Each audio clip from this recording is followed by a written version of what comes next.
Pendidikan merupakan hak dasar bagi setiap anak. Pendidikan juga merupakan satu investasi pembangunan terbaik guna mencapai tujuan pembangunan berkelanjutan dan hasil pembangunan lainnya. Anak-anak yang berpendidikan akan menjadi generasi yang produktif.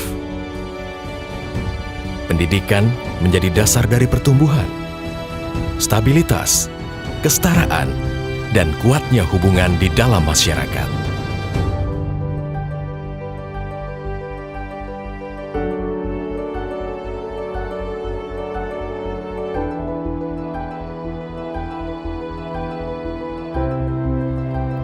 Di tahun 2006, dari sejumlah 11,5 juta anak layak bersekolah setingkat SMP, masih terdapat sekitar 1,4 juta anak usia 13-15 tahun masih belum tertampung karena kurangnya jumlah sekolah.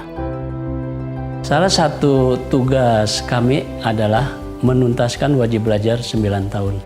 Sebelum ada SMP, siswa yang selesai dari SD terkendala. Kasihan, ada kemauan besar untuk melanjutkan sekolah, tapi tidak ada sekolah yang dekat. Adapun sekolah harus melewati laut.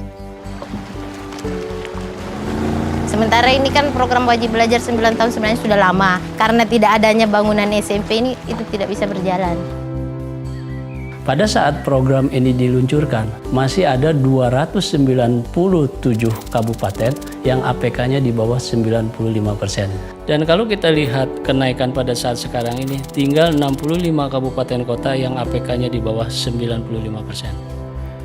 Pada pelaksanaannya, pemerintah Indonesia terkendala faktor-faktor seperti sosioekonomi, budaya, disparitas antar pemerintah daerah, kendala geografis, serta akses fisik sekolah. Kebutuhan terhadap sekolah baru menjadi tuntutan utama untuk mendorong pencapaian wajib belajar 9 tahun ini. Tantangan ini dijawab melalui program kemitraan pendidikan Australia-Indonesia dengan membangun SMP-SMP baru di provinsi-provinsi Indonesia. Dari tahun 2007, pemerintah kabupaten itu atas dorongan dari pemerintah masyarakat desa di sini untuk selalu mengusul bahwa harus ada pembangunan SMP di desa ini. Pembangunan sekolah dimulai dengan penetapan tanah untuk sekolah. Proses ini dilakukan melalui musyawarah untuk mufakat antara masyarakat setempat dengan pemerintah daerah. Komite sekolah ditetapkan dengan memilih masyarakat sebagai anggota yang dikepalai oleh seorang guru berstatus PNS. Keterlibatan kami pada pembangunan ini mulai dari perencanaan, pelaksanaan, sampai terakhir monitoring bersama ke daerah bersama tim dari Australia.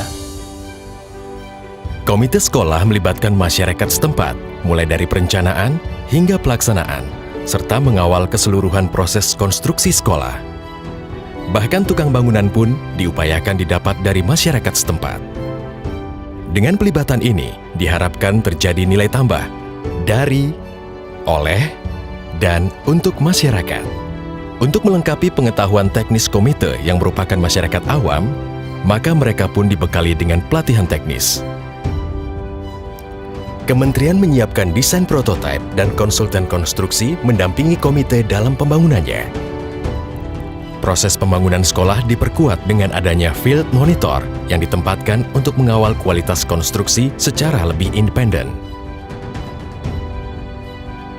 SMP-SMP baru ini didesain dengan menggunakan pondasi, pembesian, dan kuda-kuda kayu untuk bangunan tahan gempa.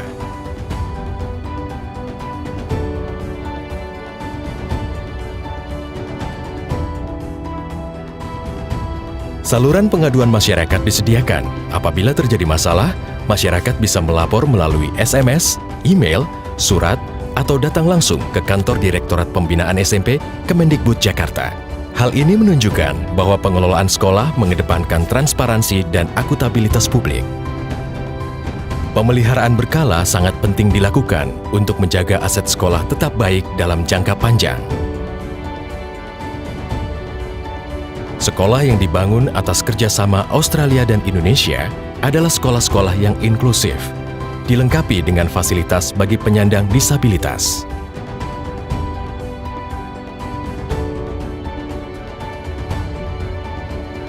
Sekolah-sekolah yang dibangun berada dalam beragam wilayah, termasuk pada lokasi-lokasi yang sulit dijangkau, di antaranya di kepulauan, di perbukitan,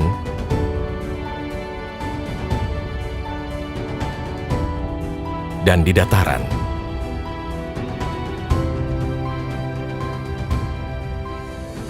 Hasil utama pembangunan sekolah sudah terlihat. Murid-murid tertampung dalam proses belajar yang lebih baik. Sebagai katalis, sekolah-sekolah ini mampu memberi dimensi manfaat lebih dari sekedar fasilitas sekolah, seperti terlihat dari penuturan berikut.